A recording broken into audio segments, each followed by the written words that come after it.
Өскемен полицейлері Алашорданың қызметіне қатысты мұрағаттың бір бөлігін анықтады. Онда қозғалыстың жетекшілеріне қатысты құжаттар ұсынылған. Құпия іс толы папкадан құжаттардың жартысын ғана алу мүмкін болса да, ұйымдастырушылар мұны үлкен жетістік деп отыр. Полиция мұрағатын қарау жұмыстарын жергілікті мұражай қызметкерлері жүргізді. Олар қазақ зиялылары отырған түрмелер 1917 жылы партия большевиктерімен жабылғандығын, алайда 20 ғасырдың 30 жылдар ортасында барлығы қайта қамауға алынғандығын анықтады.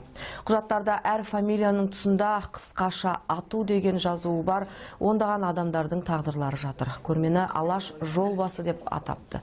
Ең басына Алашорданың идеялық шабыттандырушы тұлғалары Биахмет Сәрсенов, Шәкәрім Құдайбердиев, Рахима Валиахметова, Алихан Бөкейханов, Ахмет Байтұрсыновтар және басқалар қойылыпты. Одан бөлек арнайы интернет-ресурс құрылып, әрбір қазақстандық жоғалған туыстары жайында білсін деп репрессияға ұшырағандар туралы мағлұмат толықтырылып, 110 мың карточке жиналған.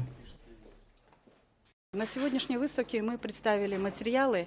Бүгінгі көрмеде біз бұрын соңды жарияланбаған қылмыстық істерді қойдық. Бұл экспонаттар қазақ тарихы болғандықтан, оларды ерекше жерде сақтаймыз. Өйткені олар тек бізге емес, кейінгі ұрпаққа да қызықты.